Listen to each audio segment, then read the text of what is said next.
మోకాళ్ళ నొప్పులు పెరిగిపోయాయి. ఈరోజు నడిచాం గదా! తగ్గిచ్చేయాలి. చాలా విశ్రాంతి తీసుకోవాలి. మోకాళ్ళ నొప్పులొచ్చేసాయి కదా! మేమంతా విశ్రాంతి తీసుకుంటామంటారు. ఇది ఎంత వరకు కరెక్ట్ అంటారు సార్? అది అసలు కరెక్ట్ కాదు. కాదా అది సార్? Very wrong advice. హ్మ్. నా దగ్గరికి చాలామంది వస్తా ఉంటారు. ఎలా అంటే ఈరోజు కూడా చాలామంది చూశాను. అవునా సార్? నీ పెయిన్స్ వచ్చినప్పుడు ఏం చేస్తారు? ఎక్స్‌రే తీసుకుంటారు. డాక్టర్ దగ్గరికి వెళ్తారు. హ్మ్. వస్తుంది జనరల్ ప్రాక్టీషనర్ దగ్గరికి వెళ్తారు. హ్మ్. ఏమంటారు? అమ్మ మేబీ బిగినింగ్‌లో అరిగినయి రెస్ట్ తీసుకోండి నడవకూడదు అంటారు. హ్మ్. అది వెరీ రాంగ్ అడ్వైస్. నడవడం అనేది చాలా ఇంపార్టెంట్. నడవడమే మోకాళ్ళకు న్యూట్రిషన్.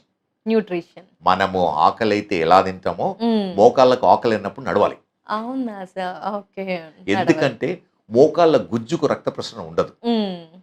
రక్త ప్రసరణ ఉండకపోవడము వల్ల ఏమవుతుందంటే మోకాల్లో ఉన్న ఫ్లూయిడే ఆ న్యూట్రియంట్స్‌ని పంప్ చేస్తది.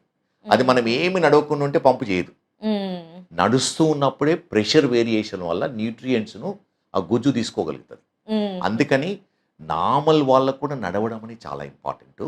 అవును. ఎవరికైతే కొంచెం అరుగుదల ఎంత అరుగుదల ఉన్నా కూడా హ్మ్. నడవడం ఇంకా ఇంపార్టెంట్. ఎందుకంటే హ్మ్. నడవడం వల్లనే ఆ న్యూట్రియంట్స్ వెళ్ళి ఫర్దర్ డ్యామేజ్ ప్రివెంట్ చేస్తది. హుహు. కొంతవరకు రిపేర్ చేయడానికి వీలవుతుంది. హ్మ్. సో ఎవరికైతే మోకాళ్ళ నొప్పులున్నాయో కంపల్సరీ చేతనైతే నడవాలి. Okay probably sir. నొప్పులు లేని వాళ్ళు ఎలా అంటే 1 అవర్, 2 అవర్స్ నడుస్తారు. హ్మ్. కానీ మోకాళ్ళ నొప్పులు ఆర్థరైటిస్ ఉన్నవాళ్ళు ఓకే. ఒకేసారి కాకుండా 3 టైమ్స్, 4 టైమ్స్ 10 మినిట్స్, 15 మినిట్స్ ఒక్కొక్కసారి నడవడము చాలా మంచిది.